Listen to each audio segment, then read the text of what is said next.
Hello everybody. How are we doing? Hey, my name is Yafoda Tobra and I welcome you to Auntie Yaa'S Book Corner. It's our Saturday program. I hope you know that we do these programs every second Saturday. So after today, our next program will be on June 24th. I hope I have my math right. I trust you all had a great week. You know what? Before we continue, let me go and share to groups and then oops, I'm sorry. Let me put my earpiece on so I don't have feedback coming through. I'm going to share to groups right now and then we will come back and start our chat. My co-host Boating Russell is hoping to join us shortly.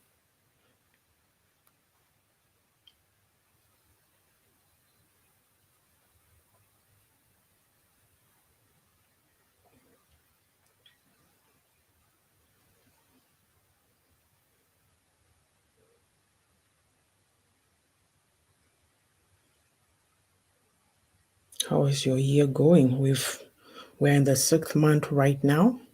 And I do hope that, the goals that you set for the year, you're coming along, making progress. If you are not, don't beat yourself down. Just reset, reflect, see what you can tweak, and then continue. Okay? Right. Okay, I think I've shared to wherever I need to share to. Let's do this. So this is Auntie Yaa'S Book Corner. I am going to tell you about some of the programs that we have on this platform.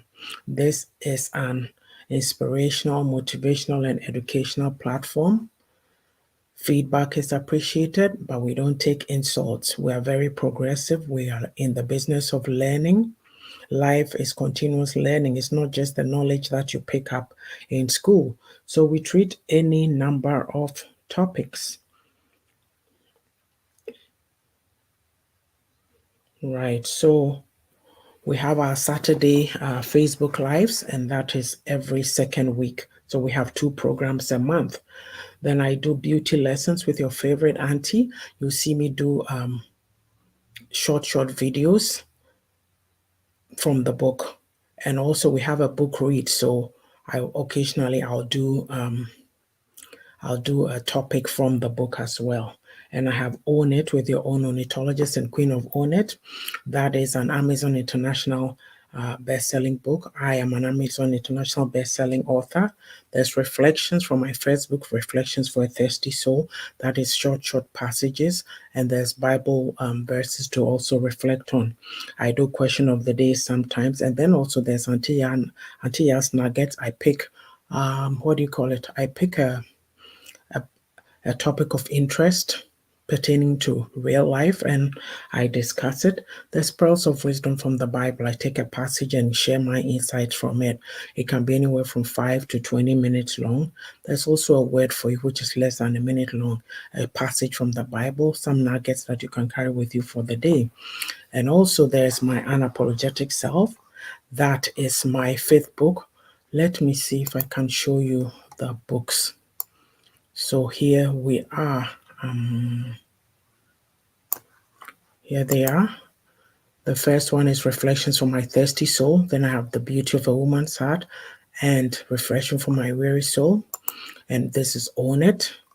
And of course, my 5th book, which has just come out on Amazon, My Unapologetic Self, A Guide to Being Real and Living Life on My Own Terms. Go and get this book.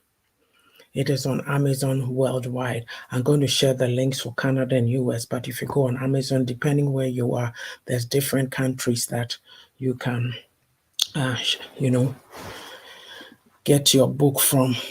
And of course, last but not the least, we have Auntie Yaa'S book club, book read. So I take a topic from any of the books and I share insights from it.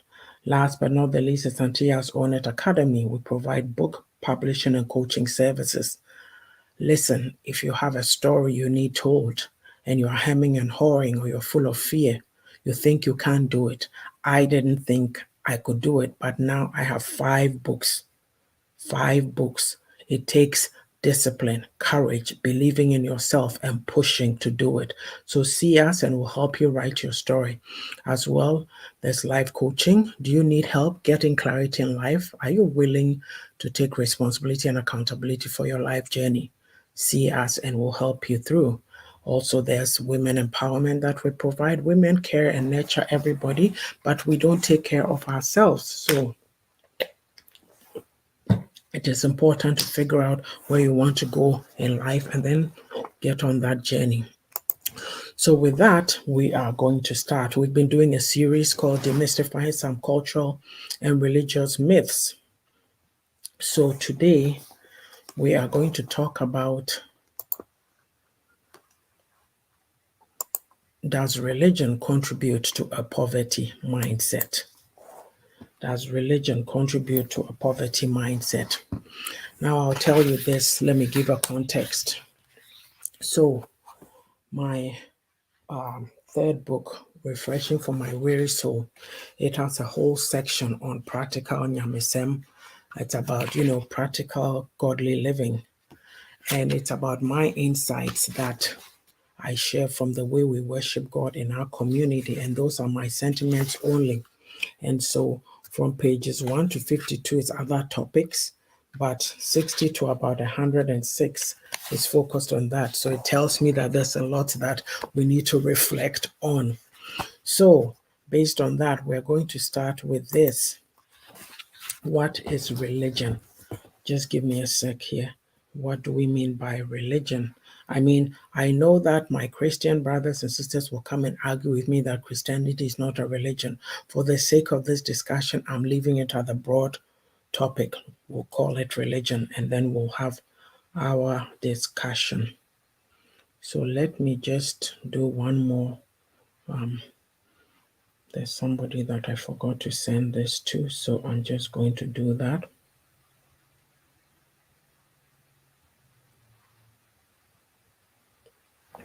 Yes, so we'll start by defining religion, and this is broadly speaking. So when we say religion, it's the belief in and the worship of superhuman power or powers, especially God, God in capital or God's small g. We can also look at it as a set of institutionalized religious attitudes, beliefs, and practices. Yes, so um, everybody has something they believe in or they don't. That is the world. That is the reality of the world that we live in. Not everybody is a person of faith that has something that they believe in.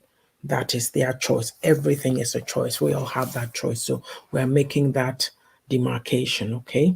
So, what are some of the benefits of religion? Well, it is a source of comfort and guidance.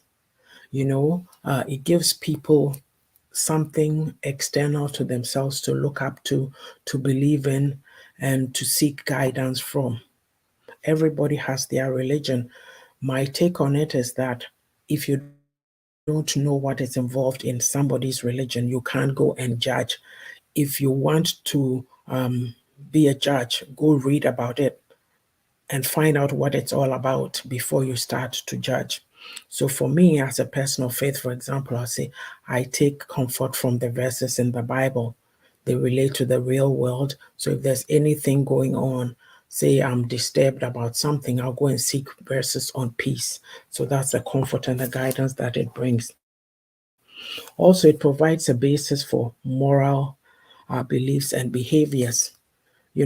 Like I said, not everybody goes to church, especially in the diaspora. Not everybody is a person of faith, but there's some basic principles that people follow. Don't steal. Don't, what do you call it? Don't envy. Do the right thing. People know the right thing to do and they do it. So what is admirable is that, yes, people are not believers, but when there's a call out, something has happened, or maybe there's a call out for, say, where I live, the Stollery Hospital. You see the number of people who go in droves to go make donations, and they collect huge donations three just after 3 days. And it tells you that there's something intrinsic in man. They have this belief that they have to do good. So we all know it. And it may be, how do you call it? Different faiths have different things they do to foster this moral belief or behavior. Also, religion provides a sense of community and connection to tradition. You know, sometimes we laugh and say the church has become a social gathering. People go there to make friends, people go there to network, and sometimes we forget the real reason why we're even there. But you need to be connected to your fellow man. Whichever faith or religion you belong to, you need, no man is an island, and you need people. So even in the Christian faith, we are told to not forget the assembling of the brethren, because we grow together, we build each other up, iron sharpened iron, as we say. And also it provides a sense of belonging. But in the Christian faith, there's so many denominations. So people gather together, they belong together. Other faiths do have that. I remember a few weeks ago, there was a big celebration. Pardon me, but I don't remember the name. And it was in Edmonton here where I am. And it was the Sikh community, and it was in Millwoods. It was a very huge celebration. So I was watching it on TV, and I thought to myself, wow, this is a community. They are together. They are doing, what needs to be done. That is what they are. What am I even saying? Good morning, Tony. Thanks for joining me.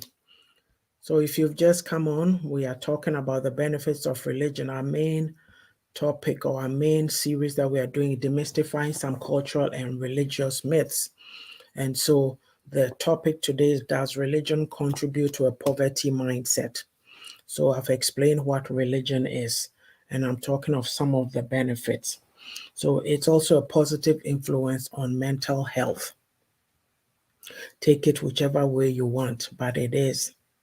Because for myself as a believer, if I'm disturbed about something, I know that, okay, I have to pray.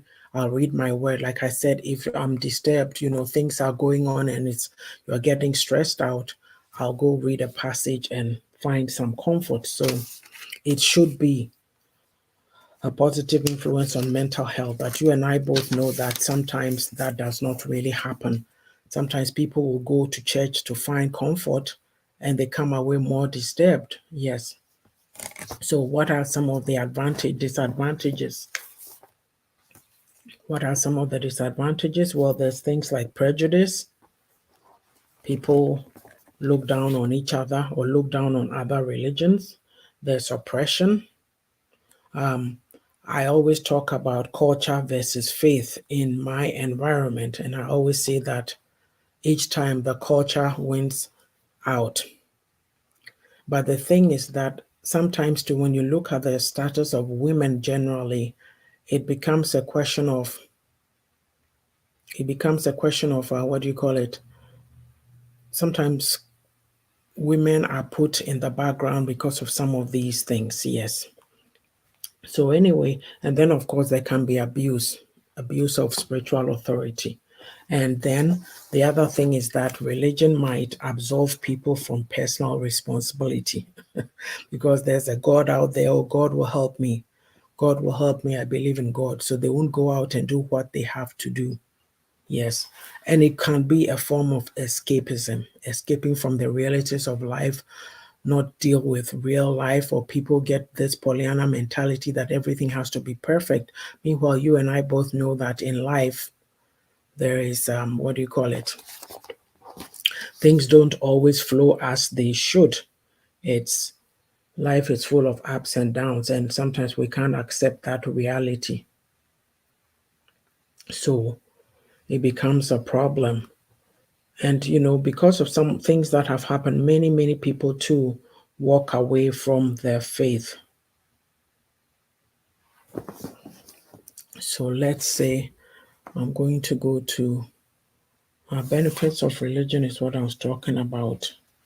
Of course, do we have the issue of not the benefits, but I think I went here how it contributes to the poverty mindset.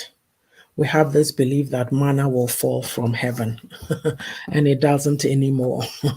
We know the story of the Israelites when they moved from what do you call it? When they moved from they were going from Egypt to the promised land and they were fed manna every day.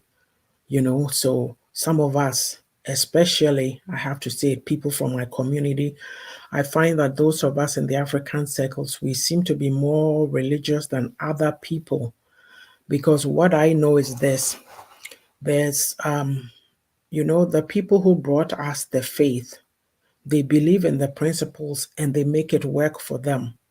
A lot of these seminars, webinars that you attend, they may not quote Bible verses at you, but a lot of the principles, the things that they teach you, are based on biblical principles. So they make it work for them. They work hard and they accumulate wealth, and they don't look down on wealth. I say this because we hear, in the Bible, it says the love of money is the root of all evil. But people think money is evil, period. That same Bible will tell you that money answereth all things. So it means that there is balance. And you're encouraged to go out and work because in the Bible, it tells you about the ant. I always quote this scripture. If you watch this platform many a time, I'll say, go to the ant, you sluggard. It's in Proverbs 6 somewhere, I believe. The ant, look how diligent they are. They work hard. And you, a human with a mind, with two hands, you can be resourceful and put your mind to use. Your mind is your greatest asset. I've said many a time on this platform. And yet we have believers in our communities, they still believe that manna is falling from heaven. So we have this attitude of helplessness that we feel that everybody should come and help us except ourselves. Meanwhile, those helpers that you are looking to, they also have their own issues, their own problems in life, their own goals and purposes that they want to accomplish. So we have this mentality. We sit around, oh, my brother or sister is abroad, they're coming to help me. And then people even go as far to do all kinds of things just to draw your mind and your focus onto them, that you bring the money every time. Or if you've loaned the money, they go do things so that you forget about it and don't come ask for them. So it's that sense of entitlement. Again, I'll say compare it to believers in the diaspora, how they manage to you know, work hard, work hard, they work hard, they work diligently with their hands. So even in this book, I was telling you about, I call it Practical Nyamisem. There's even a topic in here about does manna fall from heaven these days? So we have this, yes, a beggar mentality. It's like you ask yourself, is it from the faith or is it from the culture? what do we why do we expect people to do things that we are supposed to do ourselves? We have this phrase, we say it's not in the Bible, but everybody quotes it: God helps those who help themselves. You can't sit around praying 24/7 expecting things to fall in place when maybe you are supposed to make a call or apply somewhere, get an interview, and then be given that job. That's how that works. So, and then, of course, don't we care about our reputation? Do you want to be called a lazy person? Oh, in my language, we'll say, Nyame beye, mehwɛ Nyame anim. God will do it. I'm waiting on God. Meanwhile, they go to all the prayer meetings in church. All the prayer meetings in church, they go to it. And maybe they could, you can go 2 times, go on Sunday and one other meeting during the week. Even when there's a 5-day program, I think that we need to cut ourselves some slack and be practical about our faith, that it is okay, even if you are the head pastor, it's okay if you see people at a program twice out of a 5-day program. There's many, many circumstances, extenuating circumstances that might stop people from being present, but we judge them. Oh, You are not coming to pray. You are not holy enough. You are not this. My examples are mainly from the Christian faith because that's what I know. So if you're of a different faith, you may also have your story. Okay? Like I said, you have to know enough about a faith to come and talk about it. I don't say that I've learned a lot, so I'm not going to sit here and display my ignorance. But even with that said, I'm going to give an example. There was a lady, one time my daughter and I went to do our eyebrows, and I think it was Eid. I forget what it was. They had been fasting, and the next day there was a break. So there was a lady waiting to do her eyebrows, and she was telling the vendor, the woman in charge, that, oh, she has to be in Calgary. Her family is leaving in 15 minutes. So I looked at the situation and I said to myself, you know what? Let her go first. So I let her go. And when she finished, she was standing at the cashier with the owner of the business. And somehow you sense it. I sensed it in my spirit. I was thinking to myself, oh Lord, I hope she's not paying for me. And that is what she did. Yet when she said it, I was surprised, but instinctively I knew it was happening. And she said she paid for me just because I let her go ahead of me. I shared this with a brother. I don't know, I think it was Tony, and I shared it with my daughter too, who was with me. I said, how many Christians would do that? I mean, generally speaking, from what I know, okay, the people that I'm around, we are stingy to a fault. We expect things from people, but we won't do things for them. And I know that my brothers, my Muslim brothers and sisters, like she just did that. And she's given, do you know the blessing that she'll get from what she did? So just little things even that we can do to bless each other, we are not able to do it. And so that's the poverty mindset. It comes with a stingy attitude. Me. I'm only looking out for me.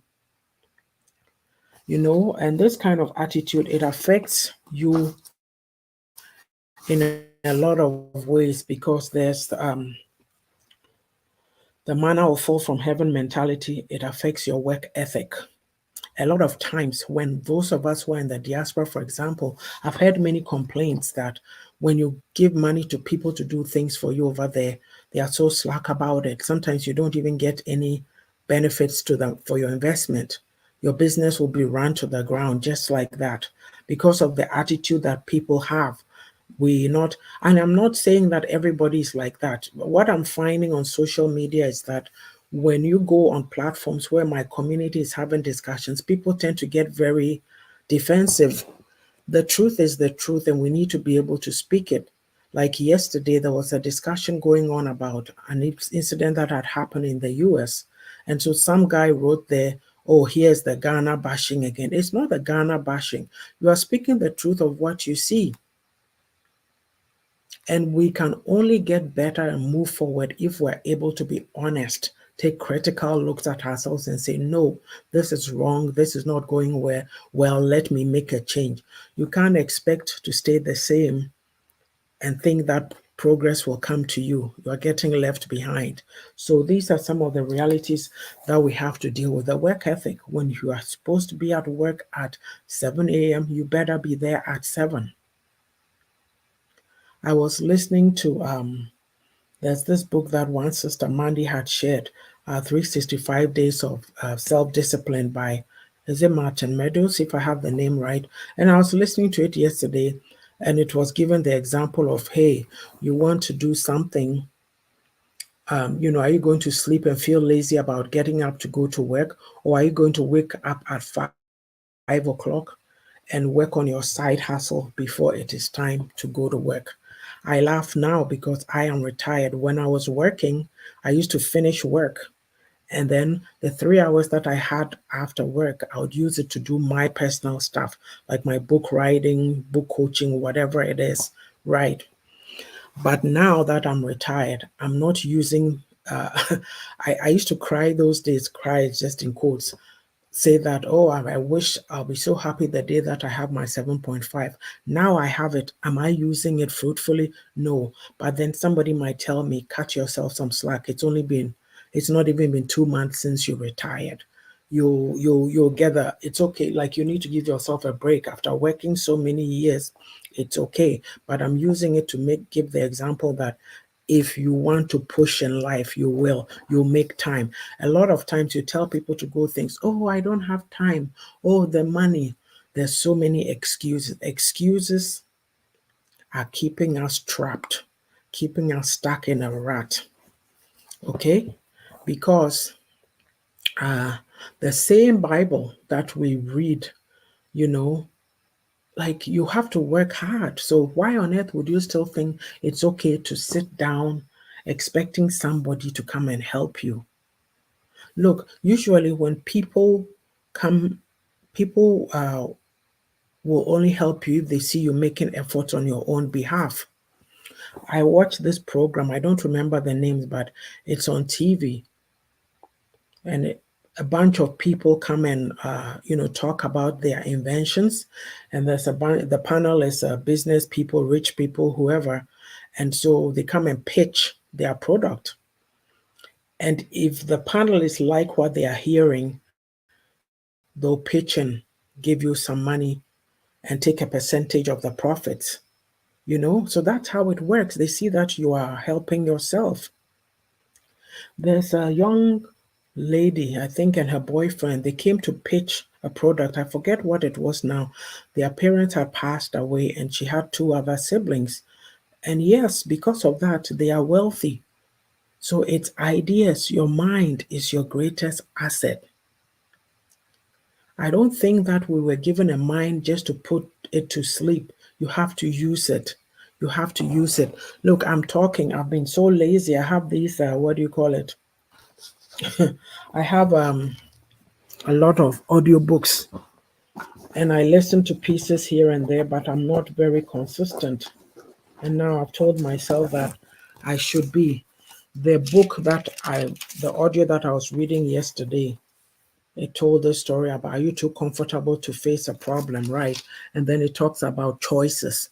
And then it went to willpower and then creating systems. So just different ideas, right? Yeah, they said willpower separates us from animals. Like we have the capacity to restrain our impulses. So, you have this brain. It was given to you for a purpose. You're supposed to use it. And you are sitting there expecting manna to fall from heaven because your faith tells you that God will do all things for you. No, you have to help yourself. So the work ethic is an important one. And of course, we're talking about how does religion contribute to a poverty mindset. Laziness. We become so lazy. We say that money is evil. That is the mentality we have. So we kind of think that we are supposed to be poor. Oh, this is my lot in life. I'll see what God will do. So you don't have any desire to move out of your situation and be better. Okay? So then all this, there's also fear of men. We are so fearful. We won't take chances. Sometimes religion can lead to suspicion and mistrust. Oh, my mother is this. Oh, my father is that. My sister did this. That person did that to me. And so maybe that person that you are so suspicious of is your helper. They have something that you need to make it in life. Look, there's a lot of evil that goes on. We know that, but let's also be practical, is what I'm saying. And of course, we become indecisive. Okay, we become indecisive because we have this poverty mentality. We're always looking to others. So we see that rich man, we become people pleasers, sucking up to them, doing this. I saw a video once of a man of God in Ghana. And I think he was having a party or whatever, and the people around, just the way they were sucking up to this person, fawning and doing all kinds of things. I was so disturbed. I thought, whoa, is this what you have to do just to get a few CDs for the day? Respect the man. Hello, this and that. But you don't need to put up those types of behaviors. And of course, poverty mindset, there's no self-respect. Some even fear hard work. They just don't want to. They'll sit any which way, right? So now there's some elements that I got from an article that I saw online from Pay Stubs Now. And it says that poverty mindset is a way of thinking that causes us to stay in poverty. So some people think they are poor. They are poor because they deserve it. That is their lot in life. Yeah. And of course, because of that, they believe that there's no opportunities for change. I call it being stuck in a rut. Look, there's many people who have come from very poor backgrounds and they've gone to the top. What do you think it took? Willpower, discipline, diligence. Yeah. And so, like I said, they are stuck where they are at. And then there's this feelings of hopelessness, powerlessness, and even anger.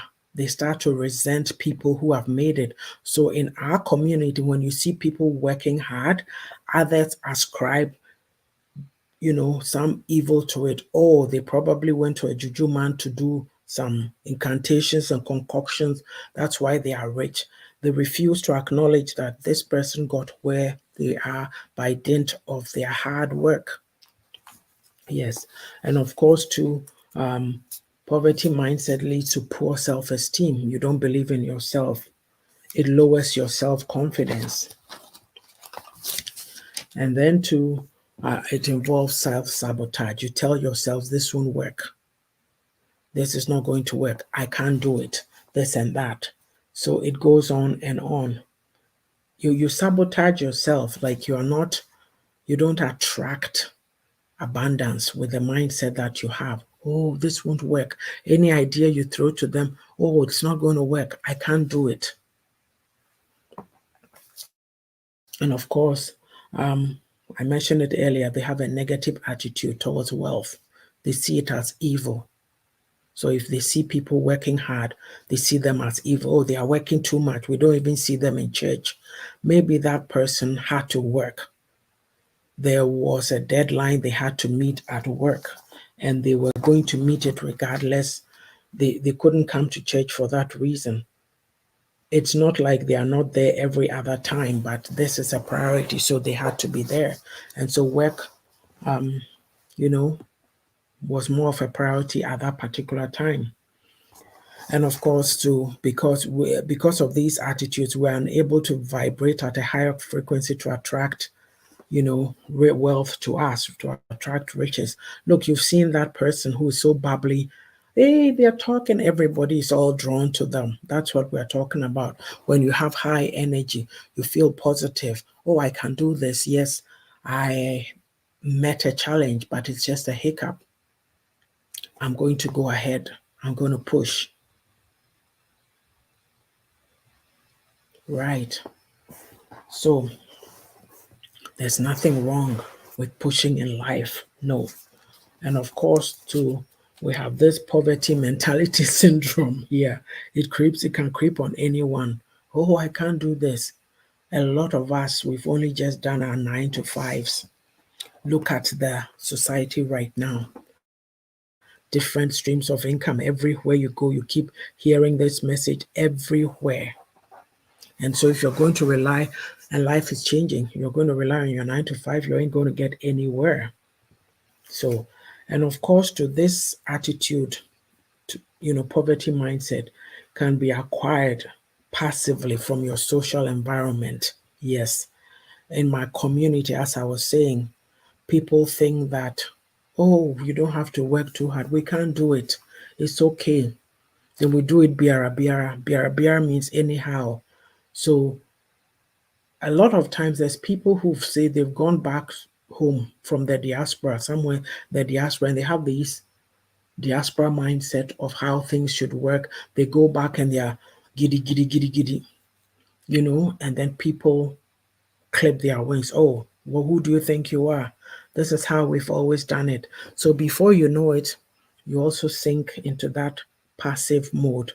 You've been influenced by the social environment. I hope that I'm being clear because it's a tough one. It's a tough one. And of course, too, you know, with this mindset, like people they think that they have little value as human beings due to their social status. They put themselves down. Don't put yourself down. You're a human being just like anybody else. You breathe, you can see, you can hear, you can walk if you're able to, right? You have a mind.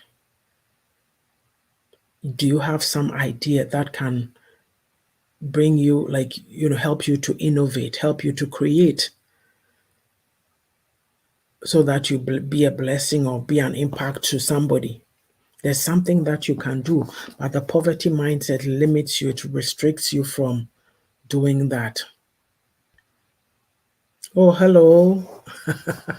This Ajua says, welcome, welcome. She says, due to many members giving their power away by allowing others to dictate their thinking. Yes.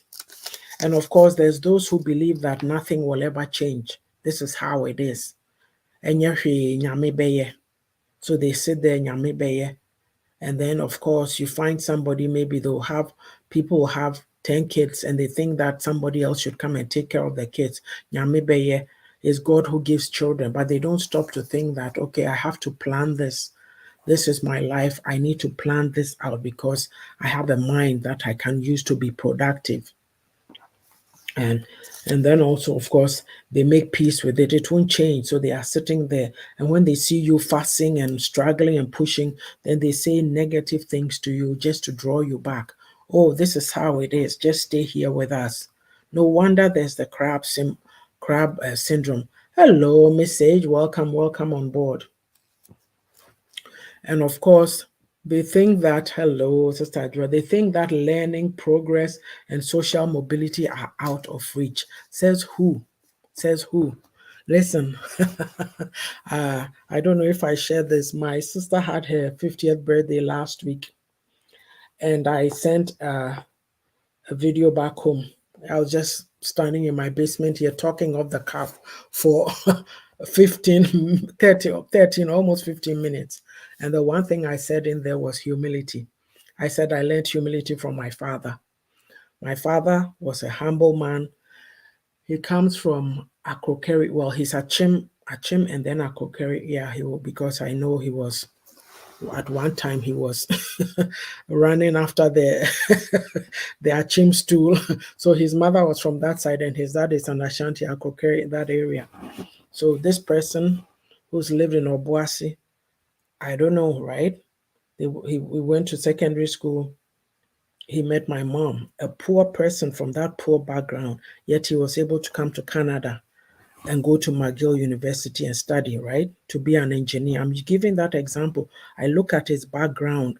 I can't imagine. Our parents, they don't tell you much. Not like now that me, I'll tell everything to my kids because that's how life is. You need to talk and tell them so they get life experience too. So I look at that and I'm thinking, what? So if he had said, oh, my parents are poor, he would have sat there, right? Would he have moved? No. So I was saying that. I said, when I was growing up, I saw a caption in the Weekly Spectator every Saturday of a man climbing the stairs, and the caption read, be nice to the people you meet on your way up. They are the same people you meet on your way down. That stayed with me my whole life, my whole life. So humility. Everybody needs to be humble. It's not because you are poor, so somebody should think that, oh, you're of no use, so stay there and let me squish you. No, you have to leave every human being with their dignity. So if you are in,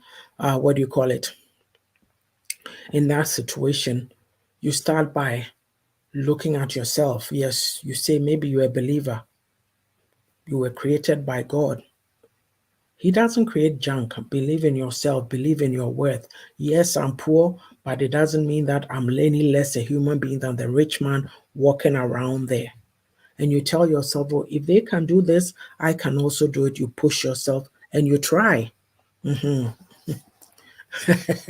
Adjoa says, the dependency and inability to overcome fear is top grade for many. Prayer is a powerful tool, but prayer without effort and strategic planning do not produce anything valuable in life. Thank you, my sister. You pray and you take action. Listen, there are certain times that you don't have to pray, you have to take action. A lot of believers, oh, I'm waiting on God for this. Oh, you haven't worked for You've been out of employment for months and months, and then you get a job and you say, oh, I'm waiting for God to tell me whether I should take that job or not. Really? Unless it's something evil that goes against your beliefs, then fine, it's okay not to take that job. But if it's just any job, ordinary job, you're waiting on God after you've been unemployed for 9 months, a practical person will say, oh, thank God, I'm going to go try this. Maybe when you go and try it, you find out that there's opportunities to go up. So if you had said no, the door would be closed and that would be it. Think about it. Yeah. So also, sitting there like social progress, social mobility. Yeah. With social mobility, I'm laughing because I'm thinking back to my father. You say, you are not going anywhere. Hey, it's because of him that I am sitting here. Because if he hadn't come to school here, I wouldn't have been born here. So this is what we're talking about, the attitude, the change. So I've been talking about how religion contributes to a poverty mindset. We've talked about the benefits of religion. I've talked about some of the disadvantages. Let me go back to my banner. Yes. And so how it contributes. So how do you change? You change by dropping the negative language. Everybody is worthy. You have to believe in yourself. This is how I put it. Nali, you know what? There's people that we meet in this life. They think they are so there that they are waiting to come and squish you and step on you. So if you're going to give your power over to them, they will squish you well, then you know that you are a hyena. Uh-huh. You know what I've always said? This is unrelated, but I'm just putting it in there. Like those of us, the adults, that we've come here to live a life. And we come and they say, oh, we have accent. Me, I've told our Brofo people, I said, accent is relative. To me, you have an accent because you don't talk the way I talk, right? So, and I say this, that, oh, okay, I get you. I get you. And I say that if with us we have the setback of having accents. But then I look at my kids and I say, or my grandkids, they are here. I'll take my daughters even they are here, okay? And they were in the classrooms rubbing shoulders with their Brofo people. Uh-huh. And you talk like them, you what? Then what again? You are going to look at yourself and say, oh, me, I'm less than they are. No, always, you see, we have this thing, oh, you're a Christian, be humble, be this. So we are so meek, so mild, so timid. So when you see people like me sitting here talking, then they'll say, hey, Oba na a woman talking so much. No, you have to be who you have to be. You are on this earth for a purpose, whether you're a man or a woman. You have a purpose. That's why you are here, and you have to be living it out. And if you are going to let some of these principles, Mr. Joel says, the mockery when it comes to our social standards within our society community, that is over the top. It is so sad. It is rather sad. So yeah, and of course, like you have to change your outlook on poverty because that mindset.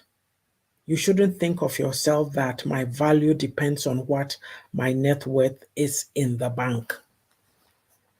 Let me explain that. Stop sitting around saying that because I don't have money, I'm a poor person, I'm of no value. When you honor yourself despite your conditions, that is what makes you a human being. Don't sell your humanity short and think that other people are better than you because they are rich. Whatever they are doing, you can also do it if you put your mind to it. It's not to say go compete with them, but the same things are available to them. We all have the same 24/7 to be great. I'm not going to sit around and be miserable. No. I read somewhere about when you wake up in the morning, was it in the same audio I'm listening to another one? You wake up in the morning, look yourself in the mirror and smile and do this and do that. This morning I did it. I'm looking at it, I'm laughing so ridiculously, but hey, it's a good thing, because even when you wake up out of bed, you should pray. Like I said, hey, good morning, Holy Spirit, this, the day, say some affirmative things to yourself. Stop sitting there in this condition. We've been conditioned to be miserable, to be poor. Oh, God is coming, God is coming. Meanwhile, He's given you this time on earth to be productive. So God is coming, God is coming. He will come when you die. If you are going to heaven, if that's what you are striving for. So why don't you live the life He has given you to be living? You see, too much religion is killing us. Oh, Nyame Beye, oh, let's pray, don't do this. And then we fold our hands and we are sitting there waiting and waiting and waiting for the answers which never come. Why? Because you don't get out there and go and work. Look, Google scriptures on work ethic, okay? Even these parables, the parables, was it of the talents? You give money to somebody to go do something. Oh, I know you're a hard taskmaster and you do this and you do this. You know how angry the owner was with that person? You are supposed to work hard. The one who turned a profit, they got commendation. So why do we sit there and misinterpret it? You know, it's like, even I have a passage, I was talking about how a lot of this book, the practical Nyamesem aspect of it, is my insight on how we worship in Ghana. And so, like Peter, we're always focusing on what we don't have. Then he met that man, the cripple over there, and he said, what I have, I give you in the name of Jesus Christ of Nazareth, rise up and walk. That is one of my favorite scriptures in the world. So the man was sitting there expecting coins. The question is, how many years had that man been sitting there? Don't people pass by him every day? Did anybody help him? You see, sometimes when you're in a certain condition, people are happy to see you in that condition. Get out of it. Let me read these comments. No wonder there's an abundant pretense and lies for most individuals to fit in or feel accepted. Yes, it's like, be yourself, okay? And Sister Sage says, yes, accent is relative. Everywhere you go in this world, people will hear an accent: Canadian accent, British accent, American accent, Ghanaian accent, Nigerian accent. You are right. This is it.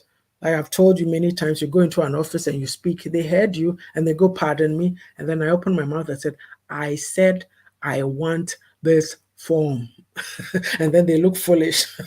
But if you are timid, then you'll be shaking and you say, oh, they can't understand. No, speak. Oh, there's other people.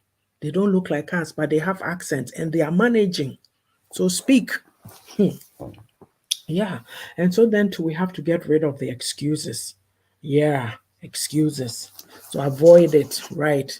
Avoid excuses so that you can push and get to where you need to be in life. Excuses will not help you grow and improve. It's like me sitting here. I'm like, oh, okay.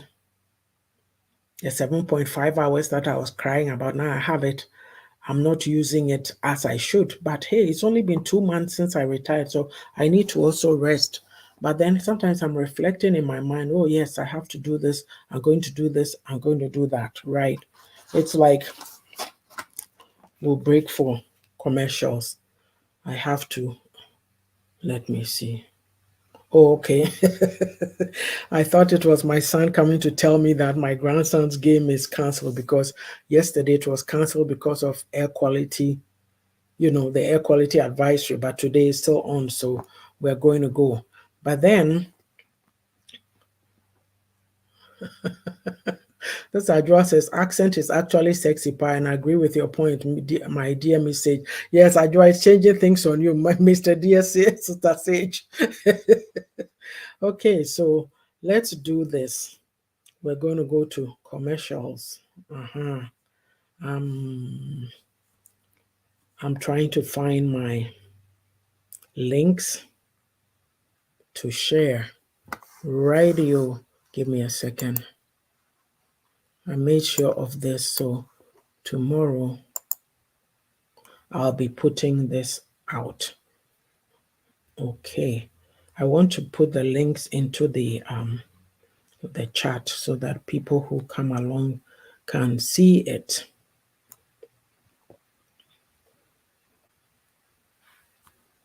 Bear with me. I'm finding links. Copy.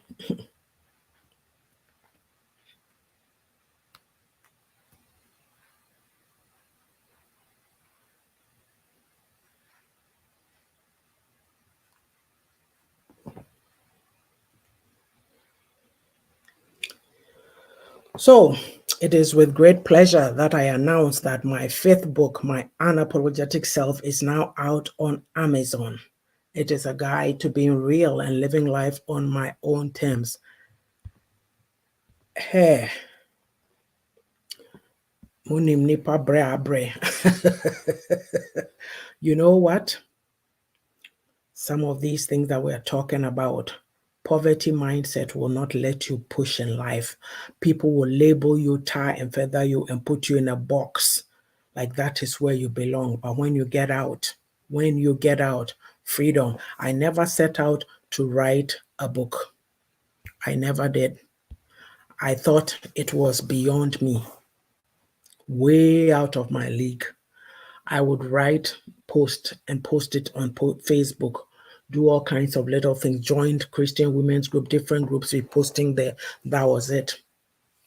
One day I was doing a talk. I used to share short Bible verses, and a schoolmate of mine, yeah, she's in New Jersey. She writes, Sister Ya, when are you going to write that book? I shivered. I was shaking. But I started. And I mean, somebody in our community, especially, they'll find a lot to tell you. Oh, into what your book into DA. I even had negative comments from my own family member. Yes, let's speak the truth. Aha, ne ho atɔ no, ɛna ɔtwerɛ books is what I heard. In life, you don't let anybody stop you. If you have a poverty mindset, you are done.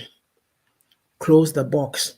They've put you in the box, just cover it and stay in there if that is how you want to live. I've been in church environments where you were too threatening they found you too intimidating. You can't do this, you can't do that. You become public enemy number one. You know what? Your life is nobody's but yours. If there's something you need to do, push and do it. Don't give up. Don't give up. This book could have been out in February. I finished was it October or when? And I've been sitting there hemming and hawing. And then when I did this one, Own It, I went in and uploaded it myself. So sitting there, then I went in to do this unapologetic self and it was messing me up. I said, you know what? I'm not going to sit here and fast. I could sit here and give up. And then 2023, I've been making noise coming out in 2023, coming out in 2023. I'm not somebody who says they'll do something and not do it. I said to myself, because I learned this from Mr. Chomati, he says, sometimes if you can't do something, you source it out. I went to Fiverr, I Googled Kindle uploads. There's people who do that. And I'm like, oh, okay. I had you know, some reservations about it. But then I contacted this guy and he said, when you are ready, let me know. Do you know what? On the 6th, this guy said, if you are ready, you are ready. And I'm like, oh, like I was going to eat supper. I was going to put it off to the next day. He said, it will only take 15 minutes. The guy did it just like that. It was done. And I'm sitting there just that evening. I got an email from Amazon Kindle that your Kindle book is up and loading. I'm like, what? So I'm sitting there. What about the paperback? What about, oh, yeah, what's going on? Is there going to be a problem? Even when he was uploading, he said there was a problem with the manuscript. He fixed it and he uploaded it. The next day, the paperback was there. This is how life is. And I'm sitting there, I'm like, wow. Sometimes you can solve a problem in just a twinkle of an eye. So for me right now, I'm sitting here, even if I don't write any books at all, I've accomplished a lot. 5 is a good number. I'm not going to stop writing, but I can rest. And so don't sit there and wait and wait and wait for a good time. The good time is now. It is now. She said this down for changing my. Thank you, Miss Sage. Thank you so much for all your support. What is this? Is it classy? Gassy, congratulations. I'm so proud of all your accomplishments. Thank you. So I was telling my client, that's Sister Joyce. Sister Joyce, I was telling her before when we were doing one of the sessions, I said, I'm not going to sit there and struggle and then say, oh, we can't do Sister Joyce's book because I'm finding it difficult to do mine. Get somebody to do it. So I said to him, I have a client, her book is going to be ready. He says, whenever you're ready, let me know. You push in life, just push. It doesn't matter what anybody says. I could have given up. I could have given up. You know what I'm going to do now? I have to order my author copies because now I need to do. Sister Jo, that's one thing. I'm glad yesterday you were saying that you have to start doing the videos. It's very important because mine, right? I didn't do it as a pre-order. So it's sitting there. Will it go or won't it go? But you need to work at it. So I have to get the book. I'm not coming to read the book to people because obviously to stop them from going to buy. That's not what we are saying. But you can take a topic, come and discuss. You can do posts, you share the links and all kinds of things. So let's keep at it. Let's keep at it. Poverty mindset, it doesn't help anybody at all. It does not. It does not. And of course, I have a guy that he said he would, he did the, what do you call it? The book promotion for the Own It. So I'm going to ask him to do this one too. So for me, this is what I'm saying. If I sat here with a poverty mindset, oh, everywhere I go, people don't like me because I'm too pushy. I like to do things. And I'm not pushy in the loud, whatever way, but when I set my mind to something, I do it. And so people think, oh, you are too much, oh, you are this, and they'll say all kinds of things to bring you down. But when you get out of those environments, the things that I've accomplished, I got out of those church environments and I was able to do it. Isn't the church the place where we are supposed to be built up, encouraged, and nurtured? But what are we doing? We make people get stuck and they sit there and they can't speak. Not in every place, but I'm talking about my experiences. And when you are real and you say these things, people think, oh, she's still bashing them. How many years ago? No, that's not the point. I have to tell my story. So this is why I tell this story. That, hey, for me, what is it? How many Bibles do I have around here? Look at this one. It's a big Bible, ain't it? Yeah. What I get from it is different from what you may get from it. But it didn't tell me I should sit down and do nothing for myself. If you've been overlooked, you've been bullied, you've gotten things taken away from you, you do your own thing, right? So I always say, like I do it, and your fellow Ghanaians will come and tell you, she's sitting there showing off. What is this? My name is Onette. If it's not for you and you don't even appreciate it, my kids, my grandkids, they are kids. It's a legacy. It's a legacy. Let's not sit here and deceive ourselves. Okay, don't let anybody limit you or muzzle you. That's my favorite word. I just did a short video for next week this morning. I used that word, muzzling. Keep quiet, do this. The other day I said something on TikTok and some guy came and wrote something. I said, excuse me, this is what I mean. It is my opinion. I'm not here to be silenced. And then he wrote back and said, oh no, this is what I mean. I'm not there. I said, yeah, you'll get the message because I'm a woman and you see the name. So you know I'm a woman. You want to come and muzzle me. Not at my door, not on my watch. Go away. Go to the next person who will take that. It is too much. It is too much. Be your best self. Get rid of the poverty mindset. Look, we may be poverty mindset. We're not only talking of people that we think are poor. Poverty mindset, they are educated people who have poverty mindset because they are afraid to take challenges. They sit there and, oh, I can't do this, I can't do that. And that's the excuses that they'll give you. If you let them, that is the end of your life. So yes, that is the commercial. I have to order my books. So if I do, then at least when I'm doing videos, then I have a copy and I can talk about it because promotion is a big thing. Sister Joa, that's the one thing I have to be real and honest with you that you can write books, but if you don't do something with it and it doesn't go well, then you may say, oh, but my coach didn't tell me this or didn't know. You have to push it. You have to push it. It's not easy at all. You have to push it. You can do an academy out of it. You can do coaching out of it. You can teach people. Yeah. It's not easy. Nothing is easy. But just for the mere fact that you made the decision to start writing, kudos to you. Because sometimes you can sit with your ideas. I have one lady who told me, she says, Auntie, yeah, you told me you were going to write that book, and you did. A lot of our people, they'll say they are going to do something and they never do it. Moto. So let's carry on with the commercial. I see Miss Sage's name, so I'll start with her. Maybe now that my Facebook has come out, Miss Sage will send me a t-shirt. So go to sageshare.com. She has all kinds of products, t-shirts with a map of Ghana, map of Africa, headgear, creams, bangles, and all that. Man, you know, if you are somebody who patronizes Sister Ajua's program, Sister Ajua does excellent, awesome promos on message stuff. I just wish I could somehow get access to it, but what do I do? Yeah, what can I do? Yeah, I'm still waiting. Yeah. And so, yeah, please do that. Patronize her page. And then, of course, we have Sister Ajuodo. She does Abrabomunsem.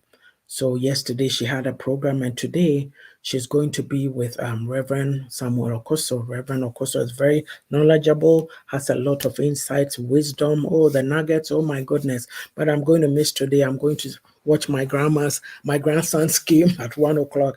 So yes, and then of course, yeah, please patronize her, and then her book, she does commercials. Her book too is going to be coming out this year.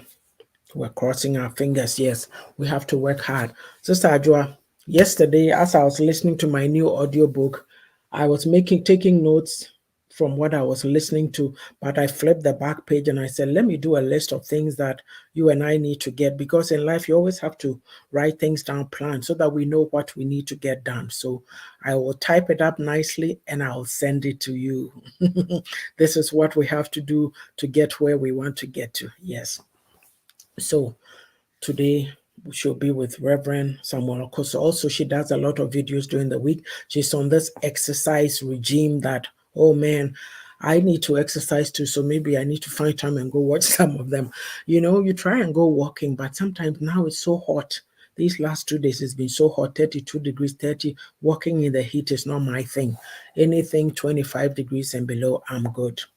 And then we have Pastor Patience Edwards. So Blue Bridges Coaching. Pastor P is an excellent coach. A lot of this stuff we are talking about, poverty mindset, you need to seek coaching or mentoring. You see, don't stay the same. Be willing to pay to get better or be better. But we are so cheap, we are so stingy because of our poverty mindset. Oh, pay 1,500 for coaching? Yes, that's what I paid to get this. Okay, you'd have to do what you have to do. I got this lady that I met on Facebook. She's going to be doing she's reading this book and it's blessing her. So she's going to be sharing her insights from the month of June. I didn't see her on Thursday. I think I seen a post that she may have not been well. That's why. But for a total stranger to do that for me, I have a book too. I'm reading through it. I'm not done. So I also, I said to myself, I need to come and dedicate one program and read some insights from her book. So you see, that is like, I'm like, what? Total, one time I posted something and Pastor P came and wrote, yes, total strangers will help you build your business and our community. Poverty mindset, stinginess, we won't do anything for anybody. People watch your program, they won't comment, they won't like, they won't share, nothing. Oh, what is she going on about? Jealousy, envy. I met a new word yesterday, envigelism. Some lady will say envying people, envigelism. A total stranger loves this book so much. It's funny how it happened. I bought her book. When I posted it, she said, I also got yours. We didn't even know. You see how great minds think alike? Why can't we do this in our community? It is such a shame, a big, big shame. It's such a shame. So, Blue Ridges coaching. Yes, I did coaching with Pastor P. She's an excellent coach. She'll set you right. She doesn't mince words. Take it or leave it type thing. You need to do the work to be better. I did it. Yes. and coaching, therapy, psycho, and then we say all kinds of things. Nah. Oh, Miss Sage. She says, I'll send you a t-shirt. I'm so proud of you and your achievements. You're an inspiration. Thank you for the promo and all you do on the platform. Thank you so much, Miss Sage. I appreciate your support. You are such a great lady. So you see, yes, Pastor P coaching, okay? And then, of course, she's a tap send agent. Use her code Lady P and you'll get a discount, right? And so, who am I missing? Hello, yes, tenacity, grit, and nerves of steel. Nanaraba, big congratulations again. Nanaraba graduated. Woo! You know what? Be happy for people. Hey, hello, Mrs. Stefo and Pocho Huya. Wow. My people. So as I was saying, yes, Pastor P, coaching, please. And also, she's an ASEA agent. So there is ASEA helps with your digestive system, like good health, everything, Crohn's disease, all kinds of things. She says, thank you, ma'am. When I go to the store and people say, thank you, ma'am, I'm like, what, ma'am? They sound so polite and official, right? So moving on with the promo. Sister, oh, thank you. Sister, if you miss, you can watch from the beginning. Sister, or maybe you've been here. I don't know. Thank you. Sister Sika Educates. Please patronize her program. She does a lot of insightful, programs, different topics. And of course, congratulations and well done. Sister Joyce, congratulating you. And so, very insightful. Oh my goodness. And she does webinars on Sundays. She comes on with Sister Kuamwa to do all kinds of interesting topics. Yes. Congratulations, Nanaraba, from Message. And then there's lunchtime talks. She's in Accra. The last time I saw her, she was riding in a trotro. I said, my people, these bangers, she just spews them out just like that. Yes. Okay, who am I missing? There's Miss Aisha Anchor. I haven't seen Aisha recently on this platform, but Aisha, she supports everybody who does programs. She doesn't do any programs on herself, but she's always there supporting. So she's a Juice Plus agent, Avon, and then of course she sells household wares and utensils. Please contact her. She's in Great Britain. If I've missed you, I'm sorry. I'll pick you up the next time. So to recap, we've been talking about this our series, Demystifying some cultural and religious myths. And then, of course, we say, does religion contribute to a poverty mindset? Right, so we clarified what religion is. We talked of some benefits. I also discussed some disadvantages. And of course, how does religion contribute to a poverty mindset? Sometimes you find all kinds of ridiculous things going on in some churches. I saw pictures of women in bras and panties singing in a church, and I'm like, okay. And there was a woman leader, or maybe she's a deaconess, standing with the men in suit there. And I'm thinking to myself, this is a travesty. You are fully clothed, but you're okay to see your own gender in various stages of undress singing in church. That is a brainwashing, poverty mindset. Get yourself out of it, snap out of it. People are being taken advantage of in our community because we refuse to think for ourselves.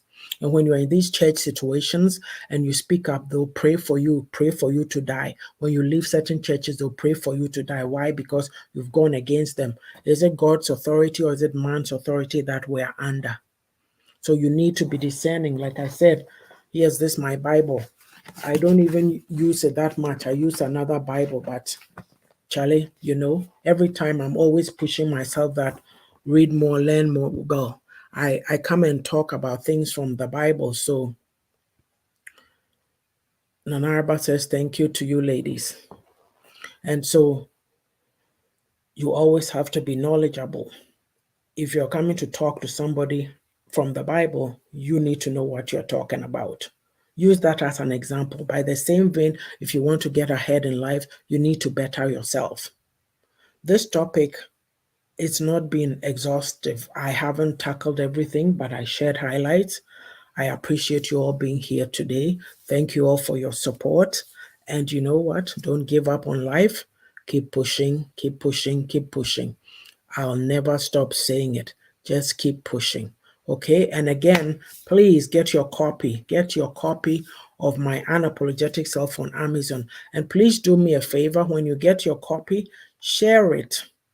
Share it on your social media handle. Tag me. Share with your contacts. Sister Ajua, are you on? Yesterday, I said, oh, hang on. Brother Brian Frimpong Dati, he wrote a review for me on Own It that his daughter read that book. So he wrote a review on Amazon for me. Please write me a helpful review. So yesterday I said, hang on, I need to let Brother Brian know. So I texted him and he went to get his copy. So please, please, please get your copy. Nanaraba, you're asking for the translation. It's the New King James Version Spirit-Filled Life Bible, 3rd edition. A friend from church, I saw that she had it. So for me, when I see people with different Bibles, whatever, I get intrigued. You know, I love the word of God. So I said, let me go get a copy. Even they said the life application. I forget what I was listening to. Somebody said, oh yeah, I think it was on Mount Zion, one of my room in Clubhouse. And the pastor said, life application Bible is also very good. And I'm like, yeah, I remember it. I got a copy of that Bible, and just the notes on there, it tells you a lot. Thank you, Miss Sage. It's not a giant print. No, it's not a giant print. It's just the normal. So yes, I got to run. So I appreciate you all coming on. Thank you so much for your support, and be your unapologetic self. Don't let anybody hold your life to ransom. It is yours and yours alone. It is yours and yours alone. Live it. Be unapologetic. It's not to say go walking roughshod over people's feelings. No. When you leave, I think I did a video last Thursday called Be Genuine. When you leave people's presence, you need to leave them with their dignity intact. Don't go mistreat somebody and then they ask themselves, what just happened? This person just made me feel this small. Hello, Chiami, how are you? You are enjoying Ghana AM? Yeah, bro, you're trained.